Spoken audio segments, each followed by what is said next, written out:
Welcome to the StoryWorks Reading Series, a podcast for readers, writers, and readers curious about writers. I'm your host, Alita Winternheimer. This episode of the StoryWorks Reading Series is a special one.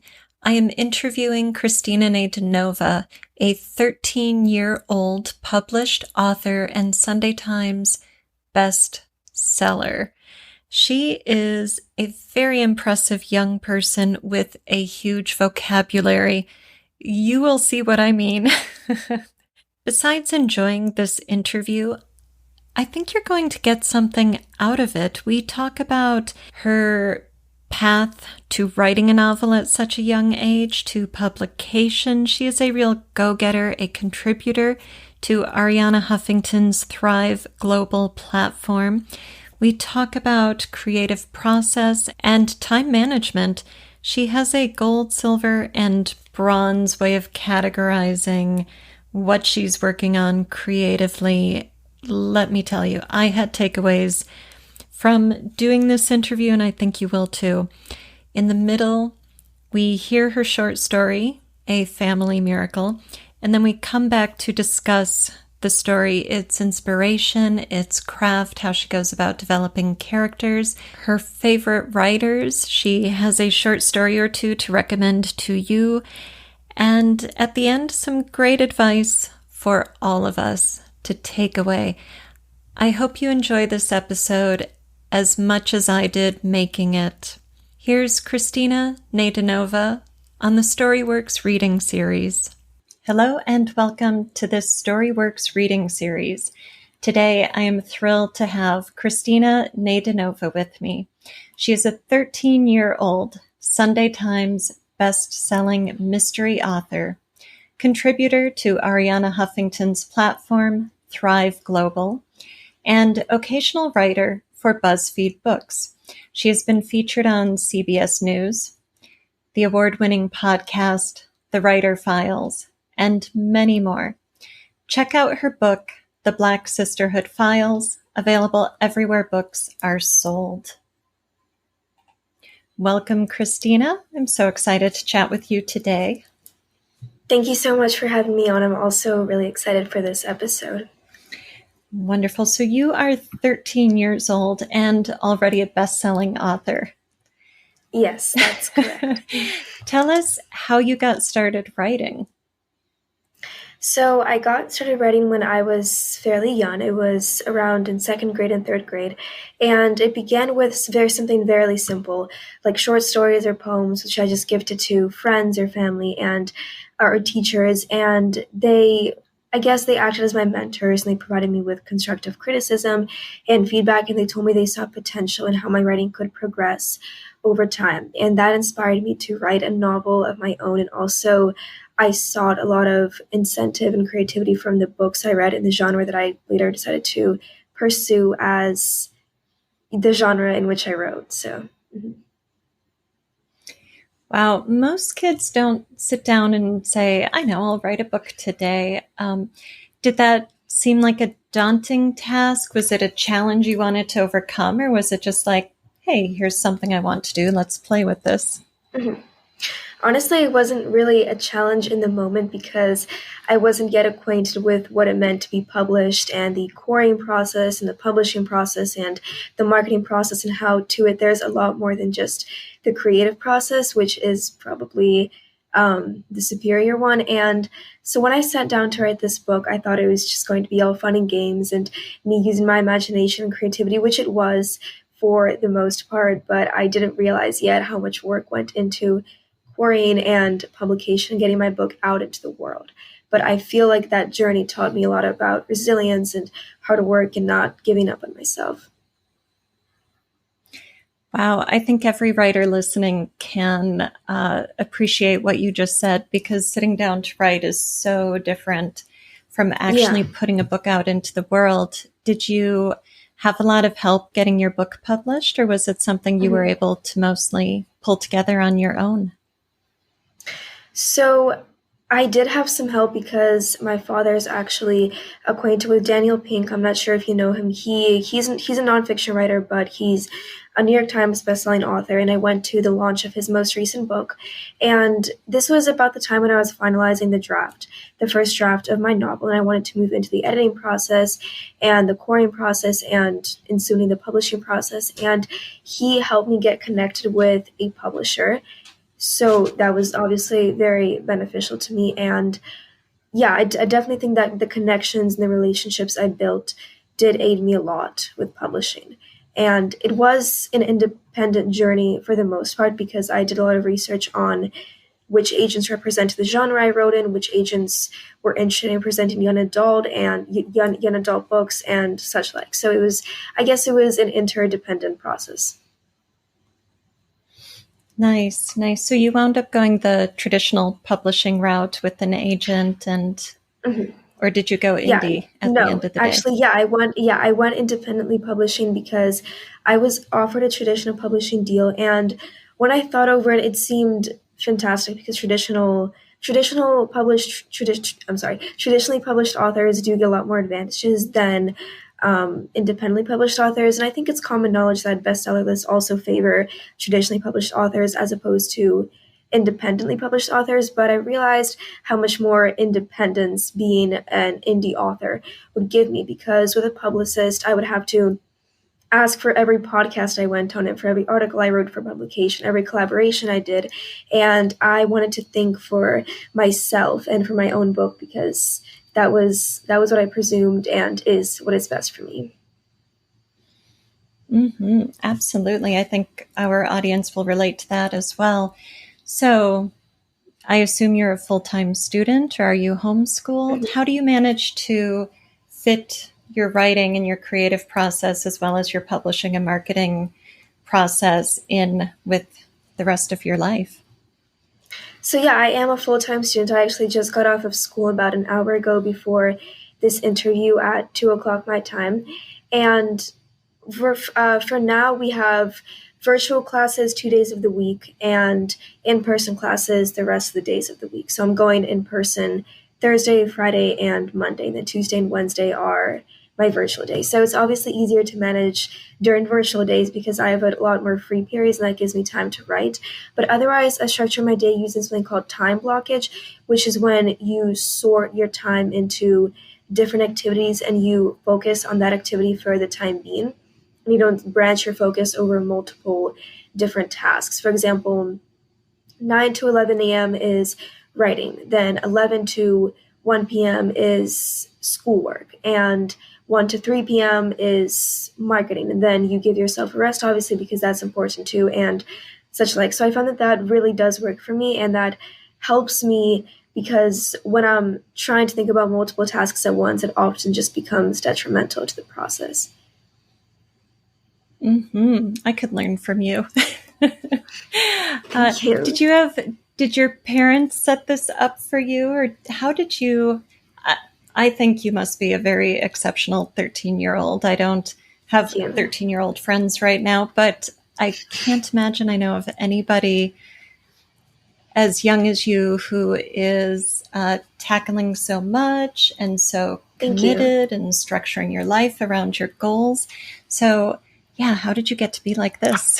Thank you. So, my parents actually, they never push me into anything. They obviously care a lot about me getting good grades and excelling in extracurricular activities and such like. But in terms of this, when I came to them and first told them that I wanted to publish and I wanted to write a book, they didn't push me into it. And they definitely didn't stand behind my back and ask when I would be done, when it would be published. They just helped me along the way and they supported me. And they supported my decision to do what I wanted and what I was passionate about and what I thought it was intellectually stimulating to me. So I feel as if that independence has helped me shape the path that I want for myself as opposed to what somebody else would want for me.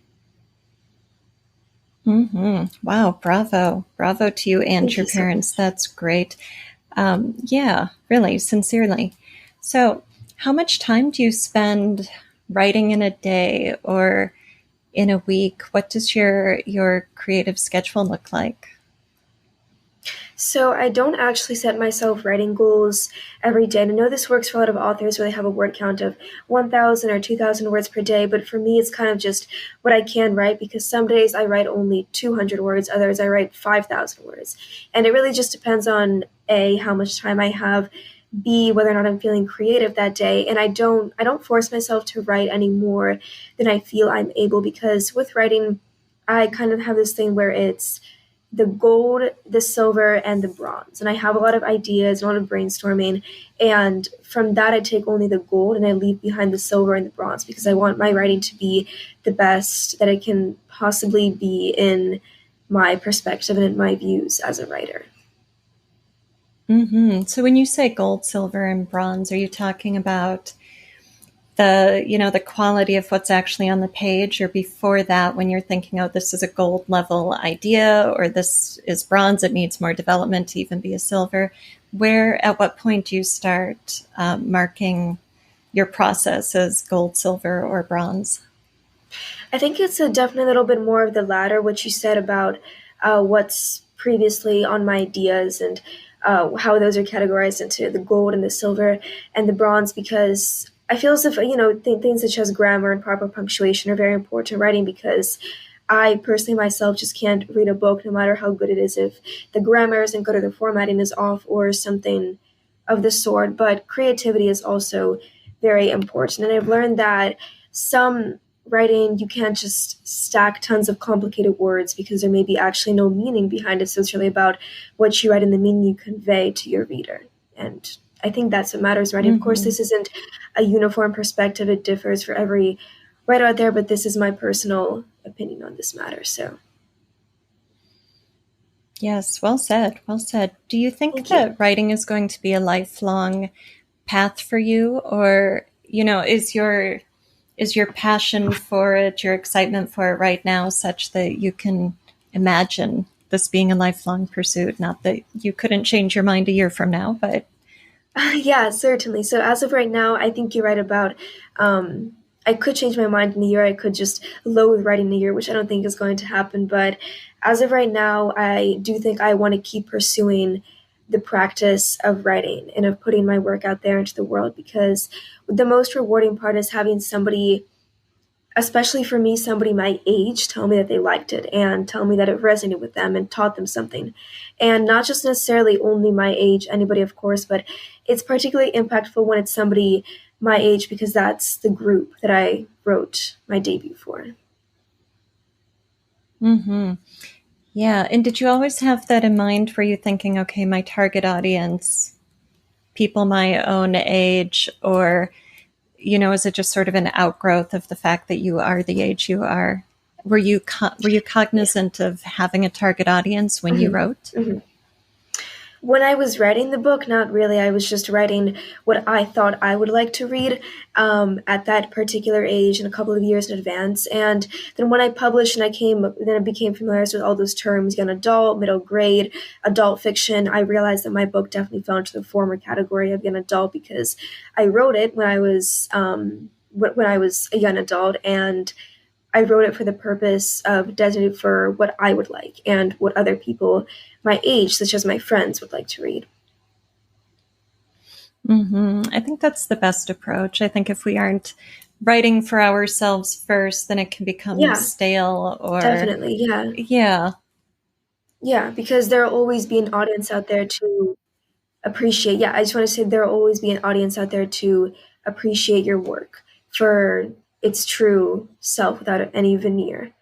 absolutely. Now, you have already put out your first novel. It's called The Black Sister Files, and yeah, it's a murder mystery novel, and I published it in May of 2020. Nice. So, what attracts you to the murder mystery genre? Mhm. Great question. So actually, as I did mention before, I saw a lot of my inspiration when first writing the book from novels in this genre, and I was particularly passionate about crime fiction books such as Agatha Christie's Death on the Nile, or trying to remember the name, and then there were none. Yeah, that's my personal favorite. I read it actually just last year, and that was my first time reading an Agatha Christie. But before, when I was writing this book, I read my first Stephen King, and I was just so enlightened by the way that crime fiction has so many folds and you can delve into so many disparate aspects of it. And it's just such an interesting, such a fascinating genre because it combines both this literary and creative aspect and aspect of realism and what really does happen in the world, because these things do happen in the world, true crime and murders and things like that. So I do find that quite remarkable how you can combine your own imagination with genuine events. So your mystery is more in the crime subcategory. There's nothing magic realism or fantasy about it? No, there is no fantasy about it. I actually, for my second novel, I am considering expanding a little bit into the magic realism and fantasy kind of sector. But in my debut, The Black Sister Files, no, it's more definitely of a crime fiction and solving a murder mystery. Nice, nice. I like that. Do you want to share with us what your second novel is about? Yeah, so I'm actually still writing it. So, for me personally, as a writer, my process is I create as I go, and I have some rudimentary ideas written down in my creative journal. But with every chapter, I think of something new, and I think of how the story could potentially progress and how it could amplify certain characters or certain scenes or narrators. And but it is going to be a genre very different from my debut novel because recently I became very interested in science fiction and in fantasy. And after I read one of Isaac Asimov's works, Prelude to Foundation, and the ensuing books in the series, I got this fantastic idea for kind of a sentient artificial intelligence and how that, and again, what I like about the genre too is that it is both my creativity and what is actually out in the world right now because artificial intelligence is progressing and expanding with every day, and it's a concept that I'm just very intrigued in, so I decided to put that to the test and try to write a science fiction novel. Cool. I love that you're reading classics in the genre as well. You've got Thank Kristina you. Asimov under your belt Yeah. already. hmm That is impressive. Yes. And you're also writing nonfiction. You're connected with the Huffington Post, among other places. Tell us a little bit about your nonfiction writing and how you managed to land those gigs. Yeah. So actually, this was also in May, just I think about a week after I published my debut novel, and I decided to take the chance and reach out to Ariana Huffington because she's definitely one of my predominant inspirations, and she recently switched from CEO of the Huffington Post to Thrive Global, which is a platform that focuses on mindfulness and burnout and creativity. And this was something that I was interested in writing about as opposed to political writing on the Huffington Post. So I reached out to her and I suggested myself as a contributor for Thrive Global. I honestly did not expect a response because she is a renowned person, and I wasn't sure she would even get the chance to take a look at my email. But a couple of weeks later, I got a response, and she connected me with the editor at Thrive Global, who helped me get set up as a contributor there and give me some kind of foundation for the articles that I should be writing for that platform. And it's been a fantastic experience so far. So I'm very thankful for that. Good. Do you have a favorite article there on that platform that Mhm. you want to direct our listeners to? Something you're Yeah, especially so I proud of or with a yeah. message that you really like to get out? Mhm. So this was in August of last year. I believe that I wrote an article on five tactics of mindfulness to implement into your daily life. And this is a topic that's really important to me and really close to me because I do often struggle with mindfulness and focusing on the present. And as I said, that time blockage where I just pay my attention to pay mind to one thing at the present moment. I don't go into the future or into the past. I'm just focusing on what's going on with me right now and the progress I'm making right now. So I thought about it. I did some research. I read some other articles. I compiled my own ideas, and I wrote this article. And it did take me a while. I ran it through with the editor, and so yeah, it's definitely my favorite article because it's the one that's closest to me. It's a topic that's very important in my life. Perfect. Perfect. We'll put that in the show notes for the podcast. So, do you like writing nonfiction as much as you like writing fiction? I think it certainly depends what kind of fiction I'm writing or what kind of nonfiction I'm writing because, for example, if we're talking about business nonfiction, I could never do that. It's something I'm interested in, but I don't know much about it.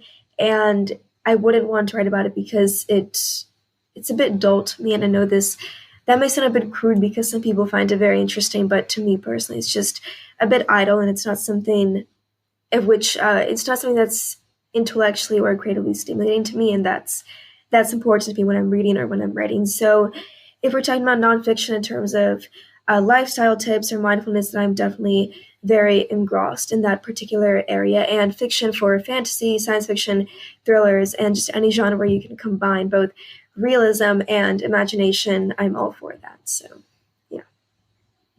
I think that's a perfect answer. We need to follow Thank you. our passions, what is more Yeah. deadening to our creativity than being Yeah. forced to write something that we personally aren't connected with. Yeah, for sure. I agree.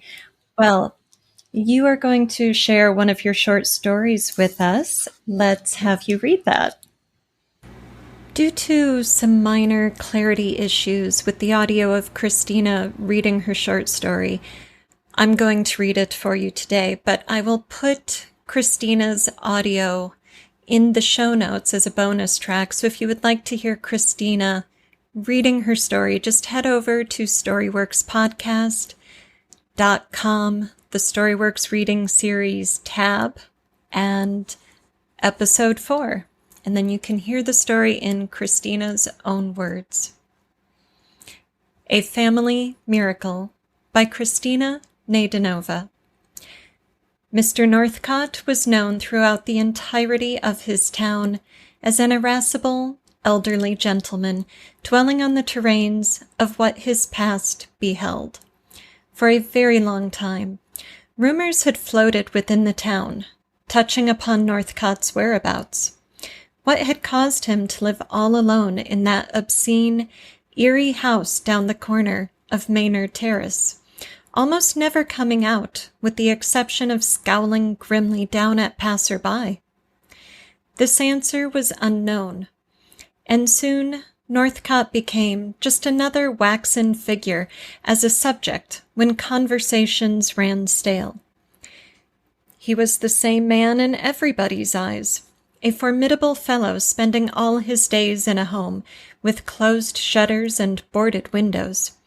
The closest anybody had ever been to Northcott in years was a young maid by the name of Olivia Davies, hired a long time ago to come occasionally and cook for the surly gent.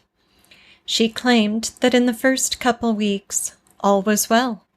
She'd come early in the morning, when the sun still meandered below the horizon, buy a load of groceries with a couple £100 that always lay below a sunflower pot, and tend them for a couple of hours before Northcott tottered into the kitchen, nodded his head as a greeting, and grunted for Davies to leave. And so was the same routine for a couple fairly regular weeks. Davies almost never saw Northcott, as she would come very early, and the man usually rose only when the sun had come far above the treetops. He always wore the same sooty gray overalls, with his face set in a moody countenance and a lousy cigar hanging from the edge of his mouth, recounted Olivia a couple of years after the incident occurred. Northcott never once said a word to me. He'd simply stare for a couple of minutes, then grunt incoherently and wave toward the door. I'd always assumed that was a signal for me to leave. And the next morning, all the food was gone. I don't know how that's possible if you ask me. Northcott's a rather feeble gentleman, and I prepared enough for days at a time. Now, it was clear to all that it'd be quite otherworldly if all was normal with a man like Northcott and a curious lass like Olivia. The young girl arrived one morning, and all was as ordinary as it could be, except for the absence of the funds beneath the flower pot, requisite for the groceries. Rather puzzled, Olivia surveyed the rest of Northcott's untidy garden collection, a shroud of tomato plants wrapped dreadfully around the stems of a whimpering maple, a collection of poorly cared-for potted flowers, and 3 humdrum cherry trees whose sickly smell mingled with the humid air attracted dozens of pests. As quietly as she could, Olivia drew open the unlocked door and entered the home. It was a rather ominous scene this early in the morning, with the awnings drawn to a close, and what sounded like a muffled heartbeat nestled within the drawers. A little frightened, but curious, Olivia peered around the corner of the entrance hall and saw a peculiar spectacle.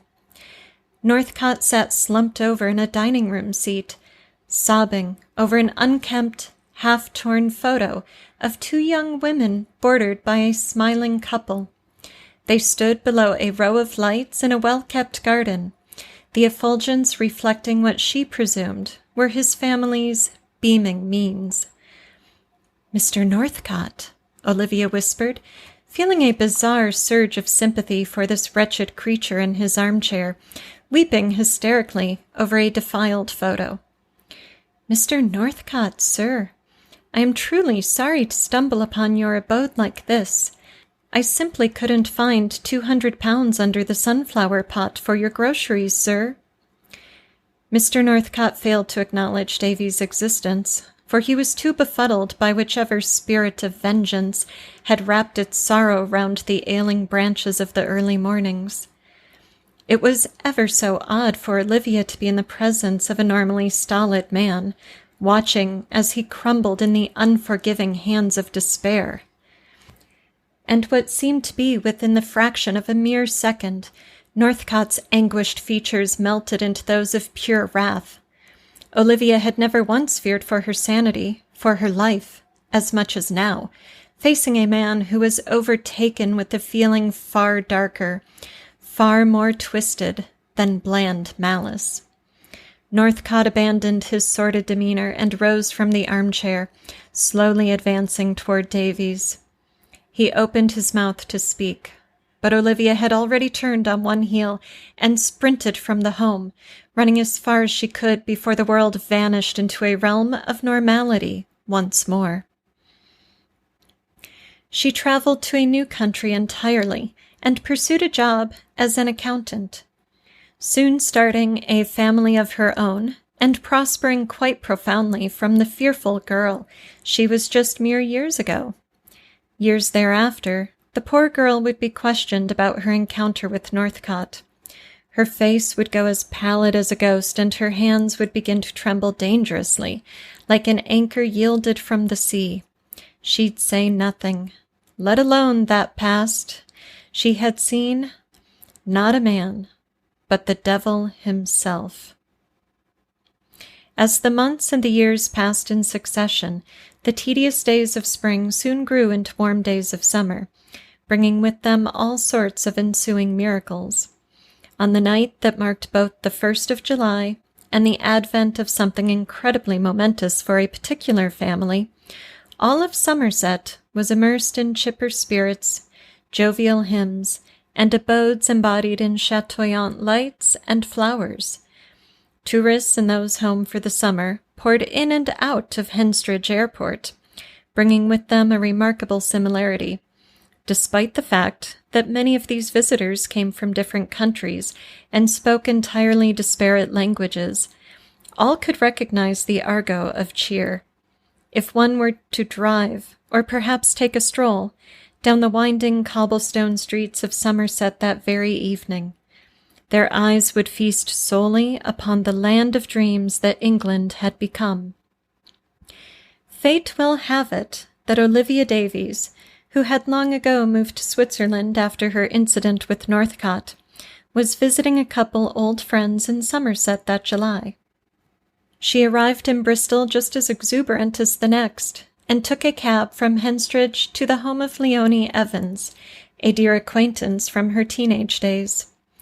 This proved a road of deep saudade for Davies, and she was awfully glad the cab driver chose not to take the route to Somerset that would lead them past Northcott's humble residence. which rumor had it was still inhabited by the churlish gentleman. It was just past 7 o'clock in the evening when Olivia reached the home of Leonie, encumbered by the weight of several beribboned presents and suitcases. She was greeted amiably by her old friend, and welcomed into the facades of a home drenched entirely in summer buoy. From the feast that lay so elegantly upon the table, to the fires smothering gently within the pit, all poor memories of Somerset seemed to vanish entirely from Davy's thoughts. The evening trickled by rather fleetingly, and after just a couple of glasses of rum and eggnog, Olivia seemed to have settled rather comfortably into the town she usually endeavored to suppress from her memory. With warm bellies and auriferous skies, how could one be desolate? All the while, 2 young women and a middle-aged madam hurried from Henstridge Airport, hailing the nearest cab. Just a few years back, a dreadful fight had occurred within their family, causing for all to go their separate ways, and never have spoken to each other since. Destiny had it that the 2 sisters coincidentally met in the grocery store, hence followed by an outburst of sobs and cries to reunite their broken family once more, like mending a shattered ornament. And although that ornament could never be the same again, as long as the glue was powerful enough, all would be well. Perhaps even something different, something better, would turn out of it. Think of it as being given a crumpled piece of paper and told to fabricate a craft of sorts. Although one could never smooth the paper to its full extent unless presented with a new sheet, there are boundless opportunities to fashion a superior alternative, such as the one that was just moments away from taking place within the Northcott home. It came as no wonder that Mr. William Northcott was such a lonesome, ill-natured gentleman. Ever since having split from his family, the summer was like a hiccup in the road of an otherwise consistently sour year, whilst the entirety of Somerset drenched themselves in cheer like gingerbread and buttercream. It was almost as if the shadow of a fiend loomed over Northcott's home throughout the weeks that led to summer. Never once could one see a flickering light or a sign of movement, for Northcott would retire to a uniform place in a particular armchair, bordered by a fireplace that once held dozens of colorful flowers and photos of a cheerful family. Even when the days dwindled down to those of rain or gloom, Northcott simply could not entice himself to stand and flick the light switch. It was like a reminiscence of all the happiness he once possessed and lost in the snap of a finger. And although this deed reeked of cowardice, it was all just a desperate act to neglect the void which had mounted within him, for he was afraid to face whatever truth lay waiting in the world for him, out wherever his family abided. While a lovely sunset of a jovial summer set over England and much of the world, Northcott couldn't help but lodge himself within the grounds of thought and the orbs of remembrance. He fiddled with the dregs of a teacup, assimilated by nothing but the morbid presence of his own guilt, his own awful solitude. And suddenly, ever so unexpectedly, a knock resounded throughout the quiet corridors of the infamous Northcott home, and although Northcott was nothing short of reluctant when rising from his armchair and surveying the outskirts of his door, he had an emotion that was difficult to analyze at first, for it had been a while since the fellow experienced it. It was hope. It was the yearning that something lay behind those frantic knocks, something that could turn Sir Northcott's life for the better, like turning a once thronged wooden toy into a new one, never quite the same, no, but something better, far better. It was the first time in what seemed like a ghastly centenary that Northcott withdrew the curtain blinds and opened the door. It was almost as if he was welcoming a long-lost loved one into his life once more. At the very foot of the door, having ascended to the top of the 3 steps, stood a figure recognizable as Olivia Davies. She looked green around the gills, as the old English saying goes, and decidedly drunk. Northcott and Olivia stood in sheer silence for a couple of moments, absorbing the strangeness of the atmosphere in which the two were inundated. Olivia, Northcott noticed, had not changed much, let alone for the maudlin flush that now crept leisurely through her face. Northcott, as Olivia saw, was the same crabby gentleman, but with something incredibly discernible entrenched within the folds of his ordinarily apathetic eyes, like a glimmer of strange hope. "Mr. Northcott, hello, sir," stammered the terrified girl. "I'm so sorry to bother you, especially considering the note on which we left off, years ago. Sir, it's actually a funny story if you'll just let me explain." And although Northcott did not utter a word, he gestured for Davies to continue with her story. "You see, sir, I happened to be visiting Somerset this very evening to meet with an old friend, Leonie Evans. We were enjoying our time and having a jolly good, perhaps inebriated hour, until we heard a knock on our door. Several knocks, actually. Very distraught ones. Leonie went to open the door, and we were greeted by 2 distressed young women and their mother, who told a feverish story about their whereabouts, how they had arrived together from all across the world in Henstridge Airport to meet with another family member with whom they hadn't spoken to in years. They came knocking at the doors of dozens in Somerset, looking for someone who, as they said, could be of help. Well, sir, as soon as they said the name Northcott, everything clicked like a puzzle piece, including that harrowing morning which drove me out of this town for good. I'm deeply sorry for any perturbation I may have caused you. I've brought you your family, if you'd like to have a minute with them." Having heard this story, Northcott was hurled into the very vicinity of various lovely sensations. If one ordinary citizen of Somerset were to bike down the path near Northcott's home at that moment, they'd consider the expression on the venerable gent's face a miracle. It was like a star atop an evergreen tree that grew ever so brighter, from the moment Davies divulged her narrative to the moment Northcott's family hastened in from the car. Several seconds passed in a quite grisly stillness, for it was almost like the Northcotts were family no more. Just like a devastated ornament, unfixable by even the most impregnable of glues. Then, rather promptly, the eldest daughter burst into a chorus of tears and rushed forward to embrace her father. Northcott stood very still for a moment. He was unsure how to react. It had been a while since anybody had regarded him with even a trifling of affection. The youngest daughter and wife stepped forward, joining this coterie of faith, and just like that, the ornament was together once more. Maybe in a slightly wonky, funny shape, but a substitute that proved to be finer. Northcott finally spoke, enunciating just a couple of words in Davy's direction. "Thank you." It was a subtle thank you, a very mellow one, but one that arose straight from the core of Northcott's fruitful heart. With all the sentiment having been passed around, the reunited family headed into the home to further incite their resolution of family love. Wow, thank you, Kristina. That was wonderful. Thank you. So what inspired that story?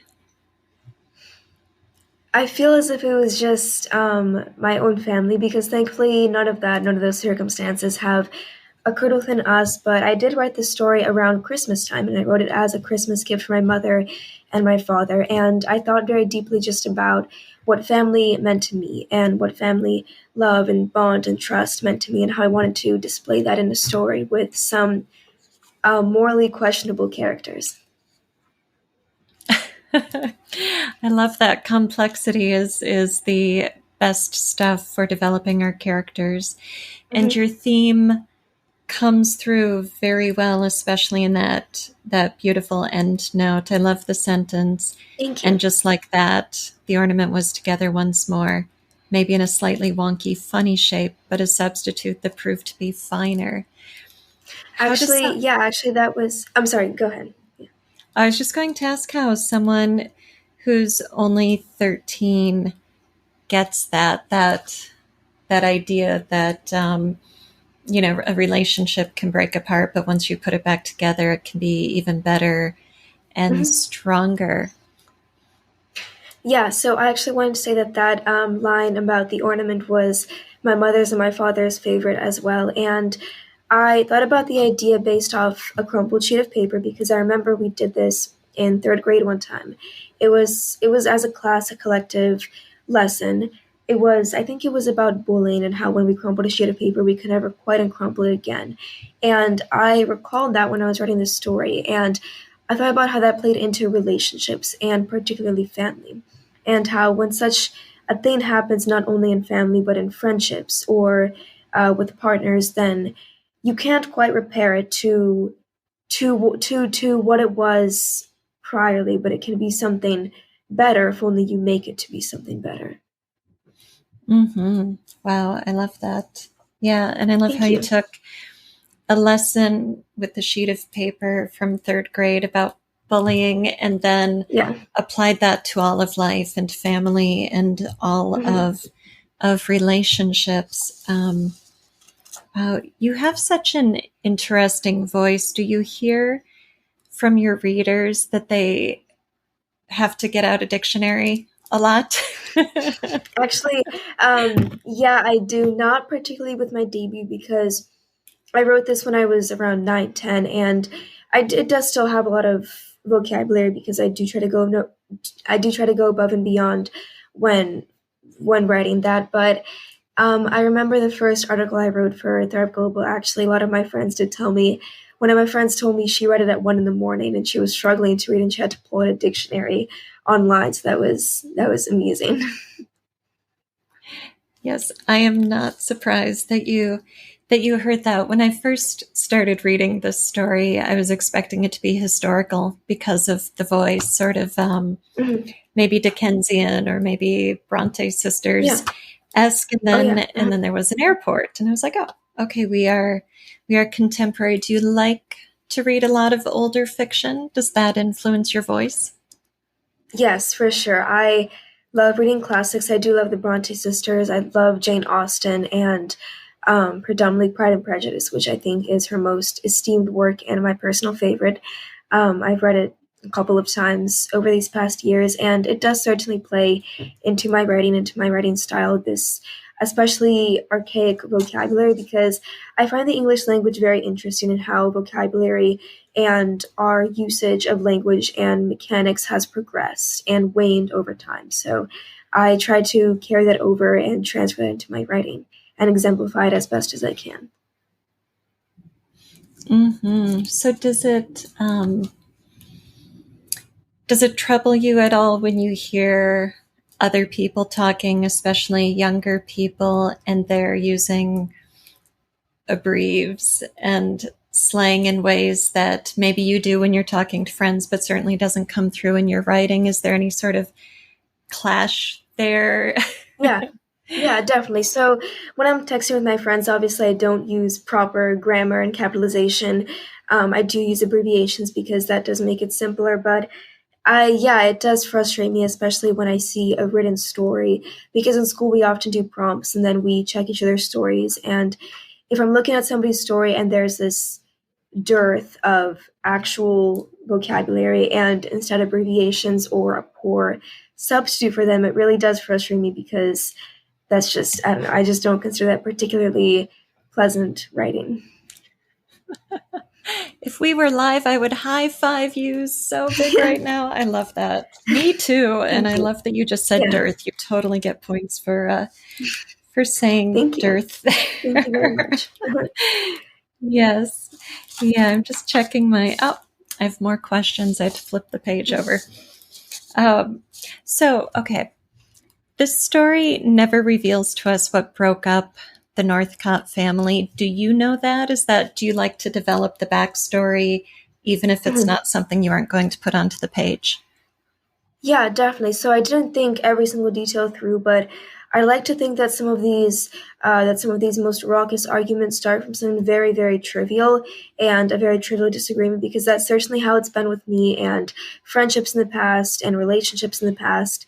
And that's how a lot of them has been severed because of something so small that now looking back at it seems trivial. But either it's a bit too late, or that person and I just don't know each other anymore, or it just be a bit inopportune to come back and try to mend that. So again, I didn't think every single element, every single constituent through, but I did have this vision that it was something small and unimportant that broke them up in the heat of the moment. And they reflected on that in years past, and they realized how insignificant it was and how love would always triumph over that momentary prejudice. Mm-hmm. So when you're developing a character for a novel, say, versus for a short story, how different is your process?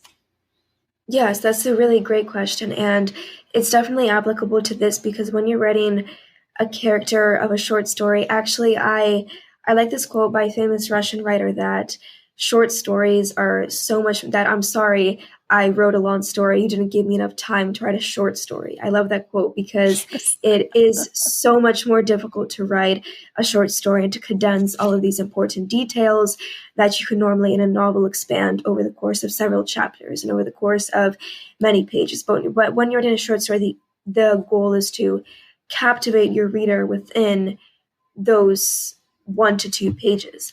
And it's so important. The character development is so important. And establishing that connection between the character and the readers is so significant in writing. So definitely, this does sound a bit ludicrous, but it's certainly a lot harder to develop a character in a short story than in a novel because there's so much more brainstorming that goes into it. Hmm. Interesting. Interesting. So for you, because of all the detail that you leave off of the page, the character development is more challenging in short form. Yeah, because character development, I think the most important part of it is to give your character flaws and to give Mm-hmm. them also their strengths and their weaknesses and to represent relationships and friendships in life which aren't always ideal. And to present that in a novel is interesting because you have the opportunity to unfold that over a lengthy period of time and over an expanse of pages. But with a short story, you kind of have to condense all that and tell the backstory and what's going on in the present and relationships and flaws and strengths, and that can get arduous sometimes. So, yeah. Mm-hmm. Mm-hmm. Yeah, definitely. Do you have a favorite short story? Yeah, probably the Black Cat by Edgar Allan Poe because Poe is one of my favorite poets and writers of all time. And the Black Cat, it's a short story. It's only around 5 to 7 pages. It took me around 5 to 7 minutes to read, if not less. But I remember when I set it down because I have a collection of Edgar Allan Poe's short stories and poetry. I remember when I set the story down, I was just so deeply impacted, and it was a macabre story. It was morbid in many ways, and in many of the details, but it was something that just resonated with me so profoundly, and I found it I found it fascinating how Edgar Allan Poe could do all that and condense all of that in 5 to 7 pages. I also like the Red Mask of Death by Edgar Allan Poe. That's also one of my favorites because it's a story that leaves the readers to contemplate the ending with their imagination, and those kinds of stories or novels really captivate me. So. Mm-hmm. Mm-hmm. I thought maybe there was a little Poe influence in here. Some of the tone of this story made me think Mhm. of Poe, and then also you have this Thank another you. great sentence. It was a rather ominous scene this early in the morning, with the awnings drawn to a close and what sounded like a muffled heartbeat nestled within the drawers, which of course immediately evokes the telltale Yeah. heart. Yes. Yeah. Definitely. I love that. Yeah. I love the Telltale Heart too. And with Poe, it's more of floorboards because the heart was in the floorboards. But I just decided to go with drawers because floorboards would be a bit too complimentary to what he had come up with. So, but yeah, that was definitely my root inspiration for that sentence. Mm-hmm. Nice. So do you like writing darker stories or stories with a bit of an edge? You mentioned liking the macabre mood of Poe's work. Is that Yeah. something Hmm. you aim to put into stories, even a cheery family reunion story like this? Yeah, certainly. Because I I have struggled to write stories that are completely happy. I'm not sure why this is, but there is always details that come out to be um, somewhat macabre, and it's simply just one that I can't help because that's what my nature is. That's how my writing is by nature, and I love incorporating those kind of details into my story, and I love writing those kinds of stories and reading those kinds of stories. So yeah, I definitely say 100%. Mm-hmm. Me too. I am with you right there. I Yeah, think it's great. fiction is a great way to explore what it means to be human, and especially some of the Yeah, darker the things that darker we, aspect. Yeah. yeah, either we do experience it and Hmm. we want to make sense of it, or we don't, fortunately, and never have to Hmm. experience it, but we still want to That's true. explore it. Yeah. Yeah. Mhm. Yeah, I think that's great. So, what did Northcott do with all of that food? He had 200 pounds worth Yeah. of food cooked for him Mhm. every day, and then it was gone.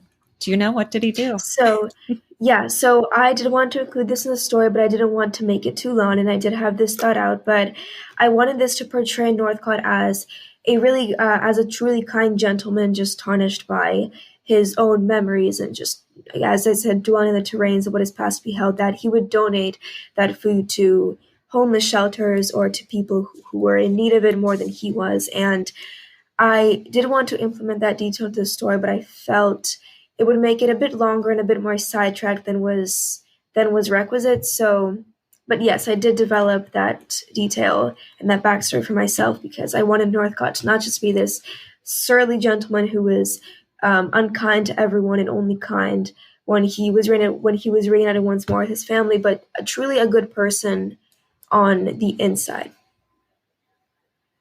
Mm, I like that. I like that there's a heart under that gruff Yeah, thank you. exterior. Yeah. Hmm. So I'm sure people always ask you what advice you have for other young people who are writers or entrepreneurs. So I'm going to ask you what advice you have for adults who are writers or That's entrepreneurs. That's a great question.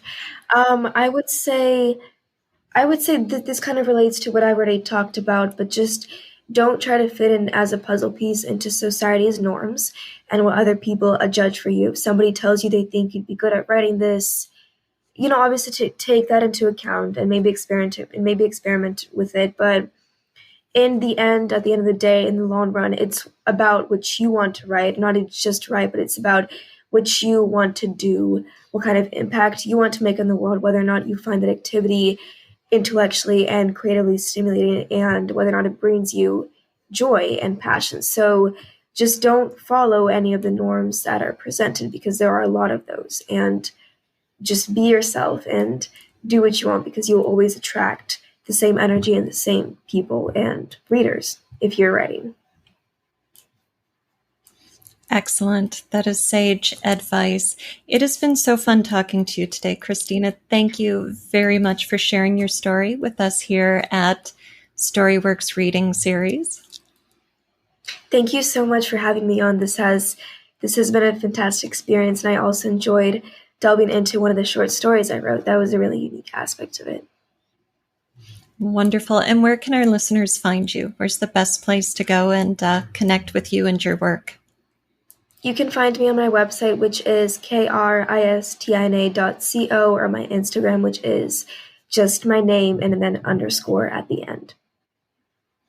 Excellent. And of course, we'll link to those in the show notes as well. So if anybody missed that, head over to storyworkspodcast.com, click the reading series tab, and you'll find those links.